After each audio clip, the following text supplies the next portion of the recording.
நல்லதே நடக்கும், நல்லதே நடக்கும், நல்லது மட்டுமே நடக்கும். வெற்றி நிச்சயம்.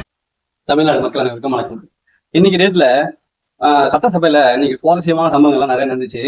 என்னதான் எதிர்கட்சி தலைவரை போயிட்டு நேர்ல போய் பார்த்துட்டு ஆசீர்வாதம் வாங்கிட்டு வந்தாங்க அப்படின்னாலுமே அவங்க நம்ம ஆட்சி எப்படி கோக்கலாம், எப்படி மக்கள்கிட்ட அவப்பேர் ஏற்படுத்தலாம் அப்படிங்கிற நோக்கத்துலதான் அவங்க செயல்படுவாங்க. ஏன்னா அவங்க எதிர்கட்சி கிடையாது, எதிரி கட்சி. என்னன்னா மக்கள் நிராகரிச்சிருக்காங்க. அதாவது தாவேகா 65% மக்கள் நிராகரிச்சிருக்காங்களா. அப்ப உங்களை எவ்வளவு பேர் நிராகரிச்சிருக்காங்க அப்படின்னு கேட்டீங்கன்னா 75% பேர் திமுகவை நிராகரிச்சிருக்காங்க. இங்க 4 கோடி பேர் ஓட்டு போட்டிருக்காங்க அப்படின்னாலுமே 4 கோடி பேர்ல இவங்க 75% பேர் நிராகரிச்சிருக்காங்க. சரி, இந்த 75% பேர் நிராகரிச்சிருக்காங்கன்றது கூட அப்பாற்பட்டதுங்க. ஒரு திமுகல முதலமைச்சர் வேட்பாளராக நிக்கிறாங்க மிஸ்டர் முத்துவேல் கருணாநிதி ஸ்டாலின் அவர்கள். அவரையே குளத்தூர் தொகுதியில, அதாவது குளத்தூர் தொகுதியில தோத்ததே கிடையாது, வரலாறு கிடையாதுன்னா பேசினவங்க நீங்க குளத்தூர் தொகுதியில தோக்கடிச்சு மக்கள் வீட்டுக்கு அனுப்பியிருக்காங்கன்னா கிட்டத்தட்ட 8000 ஓட்டு வித்தியாசம் தோக்கடிச்சு வீட்டுக்கு அனுப்பிச்சிட்டாங்க. கிட்டத்தட்ட ஒரு 20-21 அமைச்சர்கள் தோத்து போயிருக்காங்க. இதெல்லாம் பார்த்து என்ன நீங்க நினைக்கிறீங்க? இதெல்லாம் பேசணுன்றதுக்காக முன்னாடி வைக்கிறது. அதாவது 25-26 கட்சி கூட கூட்டணி வச்சோம் உங்களால 73 தொகுதி தான் ஜெயிக்க முடிஞ்சிச்சு, அதுவும் கூட்டணி கட்சியோட சேர்த்து. அதிமுக கிட்டத்தட்ட ஒரு 10 கட்சியோட கூட்டணி வச்சுச்சு, அப்பயுமே 47 வேட்பாளர்கள் தான் ஜெயிச்சாங்க. இந்த மாதிரியான ஒரு கீர்த்தனமான ஒரு இதை நீங்க பண்ணிட்டு இதுல எங்களை குறை சொல்றதுக்கு வந்துட்டாரு உதயநிதி ஸ்டாலின் அவர்கள். இதுல கொரோனா காலத்துல இக்கட்டான சூழ்நிலையில கூட பெண்களுக்கு இலவச பேருந்து விட்டாங்களாம், ஆவின் பால் விலையை குறைச்சாங்களாம், பெட்ரோல் விலையை 3 ரூபாய் குறைச்சாங்களாம். இதெல்லாம் சொல்லி காட்டுறாரு. அதாவது இதெல்லாம் செஞ்சீங்க சரி, அப்போ பொருளாதாரம் 0.7% இருந்தான். இப்போ இவங்க ஆட்சி பதவியில இருந்து வெளியே வரும்போது நம்பர் 1 மாநிலமா பொருளாதாரத்துல இருக்கலாம். சரிங்க, அதெல்லாம் சரி.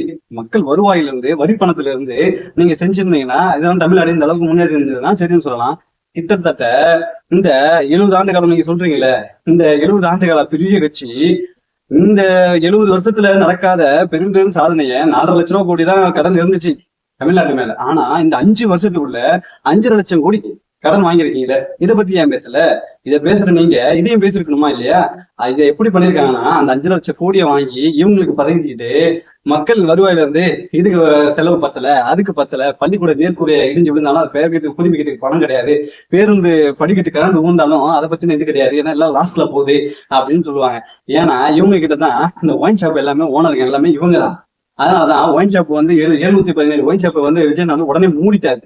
மூடின உடனே அவங்களால அந்த அவிச்சல் தாங்க முடியல. ஏன்னா அது வந்த உடனே இந்த மாதிரி பண்ணிட்டாங்களே, நம்மளோட தொழிற்சாலை பாதிக்கப்படுது அப்படின்னு சொல்லிட்டுதான் இந்த வெளியே அனுப்புறாங்க. வெளியே அப்படியே பொங்கல் வருது. இதுல பாருங்க, குதிரை பேரம் நடத்துறோம். ஏங்க, பெரும்பான்மை தமிழ்நாட்டுல பெரும்பான்மையா 106 தொகுதியில நம்ம விஜய் திருச்சியில நின்னது, இப்ப இந்த ஒரு தொகுதி ஒரு இதுல ஒரு ஓட்டுல வித்தியாசத்துல ஜெயிச்சது, இதெல்லாம் கூட விட்டுட்டு 106 தொகுதி கணக்கு வச்சா கூட பெரும்பான்மை உங்க 26 கட்சி கூட கூட்டணி வச்சு பெரும்பான்மை நிரூபிக்க முடியாது. நீங்க தனி பெரும் கட்சி, ஒரு சிங்கிள் மேன், ஒரே ஒரு முகத்துக்காக 106 தொகுதியில ஜெயிச்சிருக்காங்க. எந்த தொகுதியிலும் டெபாசிட் இழக்கலைங்க. தாவேகா நின்ன இடத்துல எல்லாத்துலயுமே டெபாசிட் இழக்கல. கிட்டத்தட்ட 101 தொகுதியில ஏடிஎம்கே டெபாசிட் இழந்திருக்கு. இதுக்கு என்ன சொல்லுவீங்க? இந்த மாதிரி நீங்க அசிங்கமான இதெல்லாம் நீங்க பண்ணிட்டு அப்படியே பழிய மாத்தி இப்படி போட்டாங்கன்னா இவங்க நல்லவங்க ஆயிடுவாங்களாம். கிட்டத்தட்ட 21 அமைச்சர் தோத்துருக்காங்க. அதெல்லாம் மனசுல வச்சுக்கிட்டு நீங்க பேசணும். உதயநிதி ஸ்டாலின் அவர்களுக்கு எதிர்கட்சி தலைவரா போஸ்டிங் உள்ள வந்ததுக்கான காரணம் என்னன்னு பாருங்க. உள்ள மு.க. ஸ்டாலின் அவர்கள் உள்ள வர முடியல, சட்டமன்றத்துக்குள்ள அலவுட் கிடையாது. வரலாற்றுல எதிர்கட்சியாவது ஓடிட்டு இருந்தாங்க. அதான் 3வது கட்சியா தள்ளப்பட்டார் விஜயகாந்த் அவர்கள் இருக்கும்போது 3வது கட்சியா தள்ளப்பட்டுச்சு திமுக. அதுலயுமே எதிர்கட்சி தலைவரா அவர் உட்கார்ந்தாரு. இவங்க மு.க. ஸ்டாலின் உள்ளேயாவது போக முடிஞ்சிச்சு. ஆனா இப்ப மு.க. ஸ்டாலினால உள்ளே அலவுட் கிடையாது.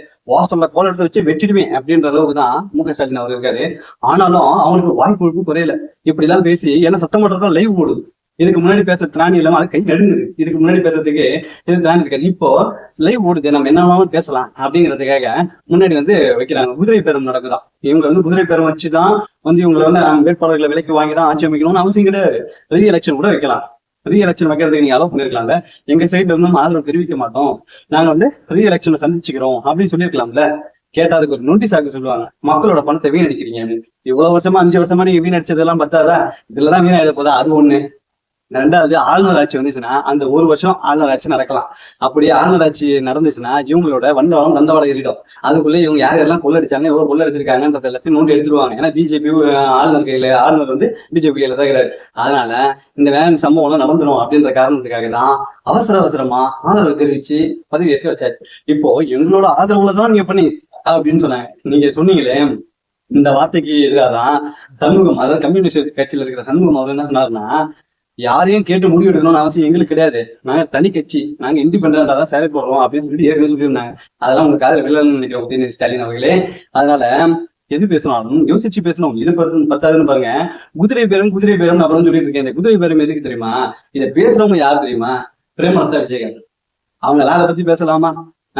ஒரு கட்சியில இருந்து ஒரு கட்சி எதுக்காக ஆரம்பிச்சிருக்கோம்? தேமுதிக கட்சி திமுக வரைக்கிறதுக்காக தான் ஆரம்பிச்சோம் அப்படின்னு சொல்லிட்டு விஜயகாந்த் அவர்கள் இது பண்ணாரு. காங்கிரஸும் திமுகவும் 2 பேரும் தோக்கடிக்கணும் அப்படின்னா அவரு அவ்வளவு கோபத்துல இருந்தாரு. ஆனா எல்லாத்தையுமே மறந்து திமுக கூட கூட்டணி வச்சாங்க. எதுக்காக நீங்க திமுக கூட கூட்டணி வச்சீங்க அப்படின்னு கேட்டீங்கன்னா, கிட்டத்தட்ட 200 கோடி ரூபாய் வாங்கியிருக்காங்க. இந்த அம்மாக்கு வாக்கு சதவீதமே கிடையாது. கிட்டத்தட்ட 0.2% போயிடுச்சு. லாஸ்டா நடந்த பாராளுமன்ற தேர்தல் அதான் நடந்துச்சு. இப்படி ஒரு சூழ்நிலையிலேயே இந்த அம்மா குதிரை பேரத்தை பத்தி தாவேக்காவை பத்தி பேசுறாங்க. ஒரு தொகுதி, அதாவது கொடுத்த 10 தொகுதியில ஒரு தொகுதி ஜெயிச்சுட்டு இவ்வளவு பேசுறீங்களே, 200 கோடி ரூபாய் விலைக்கு போனீங்களே, 10 தொகுதி வேணும்னு கேட்டு இது பண்ணீங்களே, உங்க தம்பிக்கு எம்பி சீட்டு வேணும்னு சொல்லிட்டு அவங்க கிட்ட அடிமையா போனீங்களே, உங்க கட்சியே கொண்டு போய் அடமானம் வச்சுட்டு இப்படி போறது நீங்க, உங்களுக்கு பேர் தாங்க குதிரை பேரம். திமுக நடத்துனதுக்கு பேர் தான் குதிரை பேரம். எங்களை இந்த மாதிரி குதிரை பேரம் பேசிதான் உள்ள கூப்பிட்டாங்கன்னு சொல்ல உங்களுக்கு தெம்பு இருக்கா, திராணி இருக்கா? ஆனா இன்னைக்கு வந்து டிவிக்கு, அதாவது தமிழக வெற்றி கழகத்தை விமர்சிக்கிறதுக்கு வந்துட்டாங்க மிஸ்டர் பிரேமலதா விஜயகாந்த். இவங்களுக்கு எல்லாம் என்ன தகுதி இருக்குன்னு தெரியல. தமிழக வெற்றி கழகத்தை விமர்சிக்கிறது, ஒரு தொகுதியில ஜெயிச்சுட்டு மக்களுக்காக போராடுறோம்னு சொல்லிட்டு ஊரை ஏமாத்திக்கிட்டு உள்ள வந்து இந்த மாதிரி அவதூறுகளை பரப்புனா மக்கள் நம்பிடுவாங்கன்னு நினைக்கிறாங்க. ஒருபோதும் மக்கள் அவங்கள நம்ப மாட்டாங்க, ஏத்துக்க மாட்டாங்க. அதுக்குதான் விஜயண்ணா கடைசியில ஒரு பதிலடியும் கொடுத்தாரு. எங்களை 1,75,26,208 பேர் எங்களை வந்து ஓட்டு போட்டு தேர்ந்தெடுத்திருக்காங்க. 35%, அதாவது 34.92% வந்து விஜயனாக்கு ஓட்டு செலுத்திருக்காங்க. இதே டிஎம்கேக்கு பாத்தீங்கன்னா 24%, கிட்டத்தட்ட 10% கம்மி தான். எங்களை விட அவங்களுக்கு தான் 25% மக்கள் நிராகரிச்சிருக்காங்கன்றது பேரு. ஆனா இது எல்லாத்தையும் மறந்துட்டு நம்ம அதனால முதல்ல உங்க முதுகுல இருக்கிற அழுக்க பாருங்க, அதுக்கப்புறமா அடுத்தவங்க முதுக பார்க்கலாம் அப்படிங்கிற மாதிரிதான் இன்னைக்கு ஆதரவு தெரிவிக்க மாட்டோம் அப்படின்னு சொல்லி வெளிநடப்பு செஞ்சுட்டாங்க. வேற வழி இல்லை. ஏன்னா சட்டமன்றத்தில் நடக்க போறது லைவ் வந்துருச்சு. இதுக்கப்புறம் நீங்க பேசிட்டு வெளியே போனாலும் அதுக்கு என்ன தக்க பதிலடி கொடுக்கணுமோ எங்க விஷயம் என்ன கொடுத்தாரு. நீங்க அங்க இருந்தாக அந்த பதிலடி கொடுக்கும் போது மூஞ்சி எங்க தூக்கி வச்சு பாருங்க தெரியல உதயநிதி. அதனாலதான் கல்வி வெளியே போறேன்னு போயிட்டாப்ல. இது மட்டும் இல்ல, பிரேமலதா விஜயகாந்த் கிட்டத்தட்ட ஏடிஎம்கே கிட்ட பேரம் பேசிக்கிட்டே இருந்திருக்காங்க, ஒண்ணும் முடியல. அதனால டிஎம்கே கிட்ட ஒத்துழைமையா போயிருக்காங்க. ஒத்துழைமைகள் ஒருபோதும் தமிழக வெற்றி கழகத்தை விமர்சிப்பதற்கு அருகதை கிடையாது என்பதை இதன் மூலம் தெரிவித்துக் கொள்கிறேன். இது மட்டும் இல்ல, ஏடிஎம்கேல நடக்கிற பிளவுகள் மாத்தி இந்த மாதிரி, அதாவது பெரும்பான்மை நிரூபிக்கணும், முதலமைச்சரா பதவி ஏற்கணும் அப்படிங்கிறப்போ எல்லாரும் கூவத்தூர்ல போய் ஒழிஞ்சுக்கிட்டாங்க. கூவத்தூர்ல போய் ஒழிச்சு சிவி சண்முகம் தலைமையில தான் கூவத்தூர்ல ஒழிஞ்சுக்கிட்டாங்க நியூஸ் ஸ்ப்ரெட் ஆயிடுச்சு. அப்பெல்லாம் வந்து வாய துறக்காத சிவி சண்முகம், எஸ்பி வேலுமணி அவர்கள்லாம் பெரும்பான்மை நிரூபிக்கும் போது திமுக திமுக கூட்டணியில இருக்கிறவங்க கிட்ட கம்யூனிஸ்ட், இந்திய கம்யூனிஸ்ட், மார்க்சிஸ்ட் கம்யூனிஸ்ட் இவங்க கிட்ட எல்லாம் போய் ஆதரவு கேட்கும் போது, திருமாவளவன் கிட்ட ஆதரவு கேட்கும் போது கம்முன்னு இருந்தது. அதுக்கப்புறமா வெளியே வராங்க, முதலமைச்சர் பதவி ஏற்றுக்கும் போது நாங்க வந்து வெளியே வந்துட்டோம், பிஜேபி கூட கூட்டணியும் கிடையாது, எந்த ஒரு கூட்டணியிலும் நாங்க இல்லை அப்படின்னு சொல்லிட்டு எடப்பாடி பழனிசாமி அவர்களை குறை சொல்லிட்டு உள்ள வந்துட்டு அமைச்சர் பதவி கேட்கறதுக்கு பிளான் பண்ணிருக்காங்க. ஒருபோதும் அதுக்கு தமிழக வெற்றி கழகம் அனுமதிக்க கூடாது. ஏனென்றால் அவங்க வந்து என்ன வேணாலும் செய்ய காத்திருப்பாங்க. இன்னைக்கு பிளவு போட்டிருக்கோம், நாளைக்கு திருப்பி சேர்ந்துப்பாங்க, அமைச்சரவை பதவியை வாங்கிட்டு என்ன ஆட்டம் வேணாலும் ஆடலாம்னுவாங்க. இதே வந்து சட்டசபையில என்ன வேணாலும் பேசலாம் அப்படின்னு சொல்லிட்டு பேச ஆரம்பிச்சிருவாங்க. அதனால அதுக்கு அனுமதிக்காது, எதையும் தீர விசாரிச்சுதான் முடிவு பார்த்து நம்புறோம். இதனால இன்னைக்கு சட்டசபையில நடந்தது இதுதான். இந்த எதிர்கட்சி தலைவர்கள் வந்து தலைவர்கள் வந்து உதயநிதி பேசும்போது மத்த யாரும் பேசல. அவர் மட்டும் போயிட்டு வெளிநடப்பு செய்யணும்னு சொல்லிட்டு வந்த 50 பேர் 53 பேரும் நம்ம கிளம்பி ஓட்டாங்க. வேற வழி இல்லை, ஓடித்தான் ஆகணும். பிரேமலதா விஜயகாந்த் பேசினதுக்கு அப்புறம் கொஞ்ச நேரத்துக்கு அப்புறம் ஆளை காணும். ஒரு மனதான் எல்லாம் தேர்வு செய்யும் போதும் இல்ல ஆளு, இவங்கெல்லாம் எல்லாருமே மொத்தமா போயிட்டாங்க. கூட்டணி சத்து தானே, அதனால எல்லாரும் மொத்தமா கிளம்பிட்டாங்க. அதான் அந்த என்னது அவர் பேரு புக்கர், திரு டிடிவி தினகரன். அவரு பாத்தீங்கன்னா அவரு ஒரே ஒரு வேட்பாளர் தான் வச்சிருந்தாரு, ஜெயிச்சு அவரு மட்டும் தான் ஜெயிச்சிருந்தாப்புல. கடைசியில அவரும் புடிங்கிட்டு இந்த பக்கம் வந்துட்டாரு. அதனால கட்சி விட்டு நீக்கிட்டாங்களாம். அவரு என்ன சொல்லிட்டாரு, எனக்கு ஆதரவு தெரிவிக்கிறதுக்கு எங்க அண்ணன் இருக்காப்ல, எங்க அண்ணன் பார்த்துப்பாப்ல அப்படின்னு சொல்லிட்டு இன்னைக்கு அவர் பக்கமும் மொத்தமா தாங்கிட்டாங்க. நம்பி வந்து அவளை ஒரு போதும் கைவிட மாட்டாரு, அவர் பார்த்துக்குவாரு. அன்னைக்கு போற்றி புகழ எதிர்கட்சி தலைவர்கள் இங்க உட்காந்துட்டு இருக்கவங்க எல்லாம் புகையுது, ஆதரவு தெரிவிக்காதவங்க எல்லாம் புகைய ஆரம்பிச்சிருச்சு. எடப்பாடி கூட 19 பேர் வந்து ஆதரவு தெரிவிச்சாங்க, அவங்களுக்கும் புகைய ஆரம்பிச்சிருச்சு, கத்த ஆரம்பிச்சிட்டாங்க. ஏன்னா அப்படி புகழ்ந்துட்டு இருக்கீங்க இந்த பக்கம் போன உடனே அப்படின்ற மாதிரி வந்து புகைய ஆரம்பிச்சிருச்சு. எல்லாம் திட்டிட்டு அப்புறம் கொஞ்ச நேரத்துல சுருக்கமா சொல்லி முடியும் சொல்லிட்டு சொல்லி முடிச்சிட்டாங்க. இந்த மாதிரி சலசலப்புகள் தான் ஓடிட்டு இருக்கு. விஜய் அவர்கள் எடுத்த உடனே இவ்வளவு பாராட்டு மலையில வந்து நினைறாங்களே அப்படின்னு எதிர்கட்சிகளுக்கு ஆகல. அதனாலதான் வைத்தறிச்சல புலம்பிட்டு இருக்காங்க. இதுக்கப்புறம் தான் இருக்கு சம்பவம். அதாவது சட்டப்பேரவை வந்து தேதி குறிப்பிடாமல் ஒத்தி வைக்க முடியாது அப்படின்னு சொல்லிட்டாங்க.